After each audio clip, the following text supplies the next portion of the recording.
Hey, what's up everybody? I'm Crystal from Vanhalla Adventures, and I recently completed my 2-month pilgrimage on the Camino Frances. I never thought I would finish.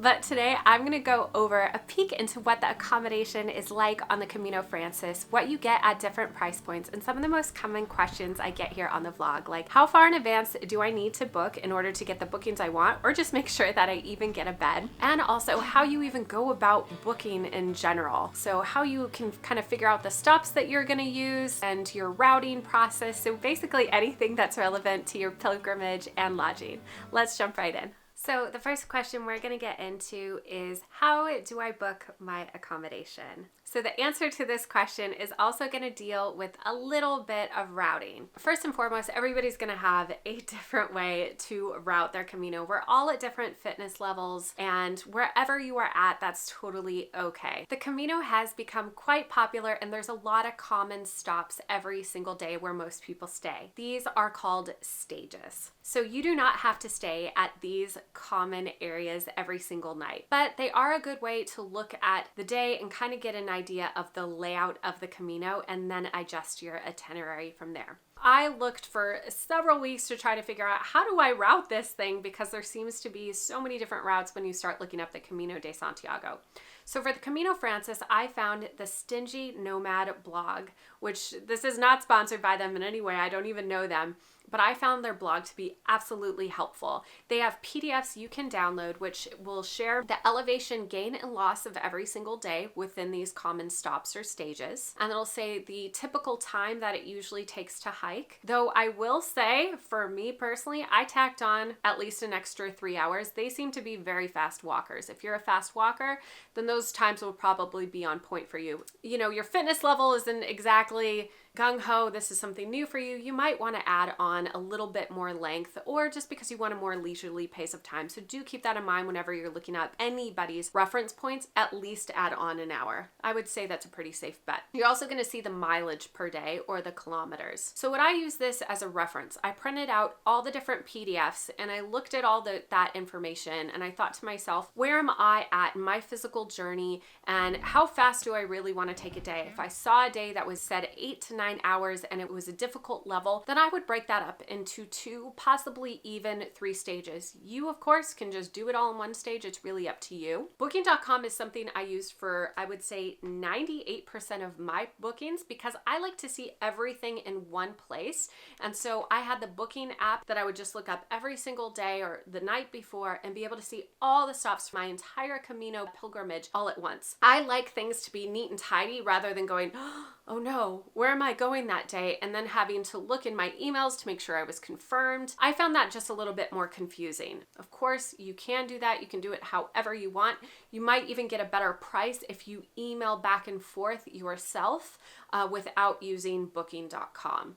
So you can save a few dollars, which could add up over the entire pilgrimage, or not really at all. It just kind of depends. But I only emailed them once in a blue moon if I couldn't find the lodging that I was looking for on booking.com, because it was already booked so far in advance. It was a very popular stopper. There weren't a lot of hostels in that particular stage, which brings me to the next question. How far in advance do you need to book in order to get the accommodations that you want? Well, the answer to this question is a little bit debatable. If you go on any of the forums for the Camino, you'll see that people say just show up and trust in the process and you're going to be just fine, which is great. Some people that totally works out well for. There is no right or wrong way to walk the Camino. But some others might say, gotta book in advance, so far in advance, make sure you get lodging. The one place I would say for sure if you want lodging, and if you're starting in Saint-Jean-Pied-de-Port, France, is you're going to want to reserve at Orison. There is only 2 accommodations, I believe, up in the Pyrenees in the Basque region,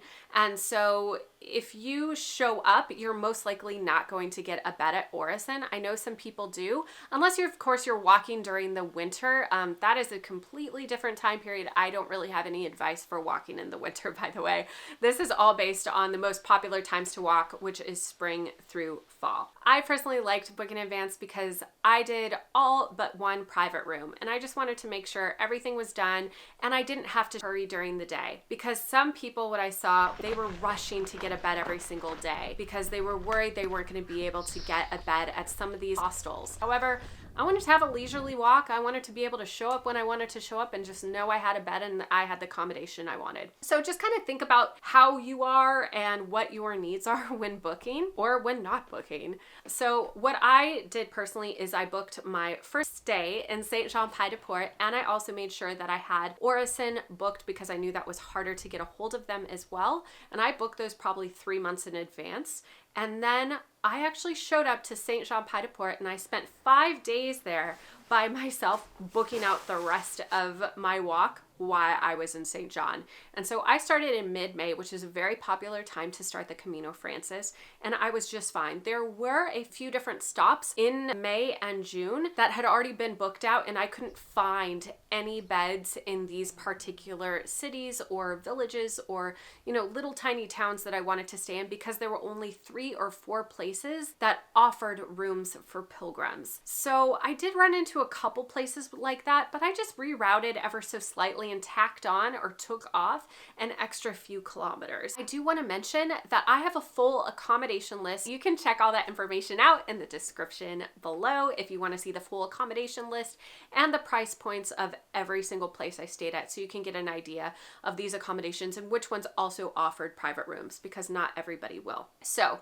when should you book? I would book at least those first couple stays just for peace of mind months in advance. If you really like doing your booking, go ahead. You could probably do it a week before you left, but just know you might not always get the specific amount of kilometers or mileage that you want every single day. Okay, next up, I'm really excited to share this with all of you, is what do you get at different price points? I recorded all of the stays that I had on the Camino show. I'm going to share with you a bunch of them right now, and we're going to go over the difference in price points, what you get, and also so you can see if some of these are places you might want to stay.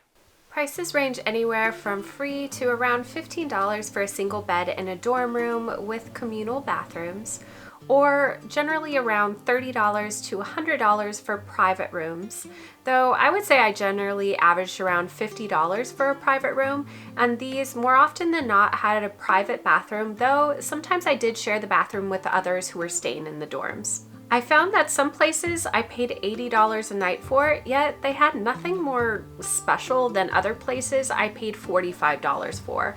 I really found the price points to be all over the place for what I got, though definitely when I started getting in the $90 to $100 range, that's when I really noticed a difference.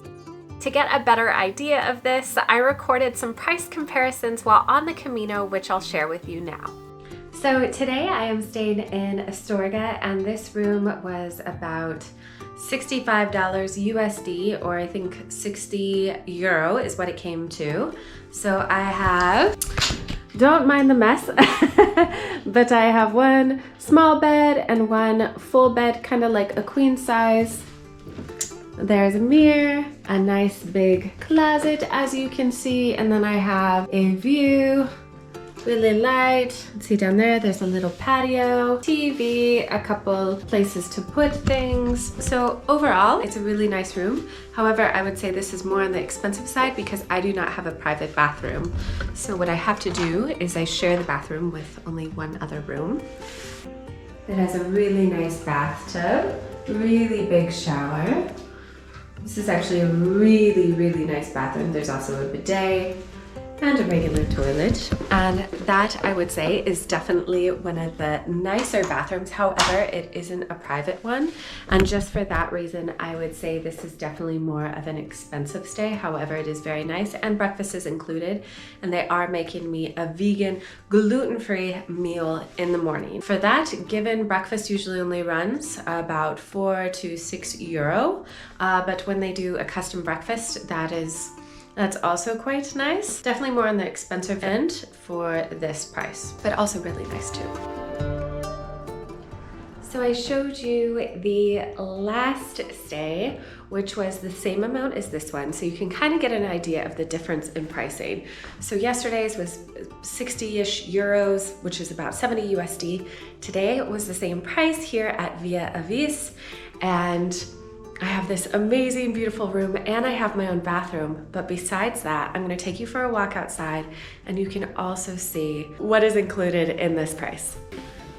Okay, right out the door, We have this beautiful courtyard, but besides that, there's this beautiful hangout room. So this beautiful kitchen area, and there's tea, some hot water. You can also, they have some drinks and some snacks you can get down below. They have this beautiful reading area. You can sit and eat if you want to, with this beautiful view. So this is the same price, but as you can see, you get quite a bit more. This, I would say, has been my favorite stay here on the Camino for a personal room. This sweet place also had a lovely breakfast included in the price, and they played classical music in the morning during breakfast. Some places will have breakfast included in the price, and this generally includes tea, café con leche, fresh orange juice, and toast or a croissant or some other pastry. I found that the price point didn't necessarily line up with whether or not I got breakfast. It really just depended on the place. So it's something you'll have to ask about when booking, or they might ask for a small fee of around $5 to $8 for breakfast. Dinner is not usually included in the price points for these stays, though it's often only around $12 to $15 at many hostels. I personally loved and staying in places where I could just go downstairs and eat and not have to walk anywhere if I had a really long day. As you can see, what you get for the price is kind of all over the place, though generally you'll get a bed, bathroom, access to a kitchen, communal living areas, and sometimes even an outdoor space as well. Be sure to check out that accommodation list in the description below for more information on the stays I suggest. Next up is luggage transport. I am so happy I did the luggage transport, and you do not need to book this that far in advance. So if you're thinking, oh, my bag is going to be heavy, what am I going to do? Like, I have to book this all in advance. You don't. You can literally just show up, and each and every single day, you can take one of the tags. It's usually Jacko Trans, I believe, that always has the tags out, and you just do it every single day. Make sure you get your bag down. I believe it's by 8 a.m. And voila, you can just take your day bag, walk, and your luggage will magically appear at your lodging for the night.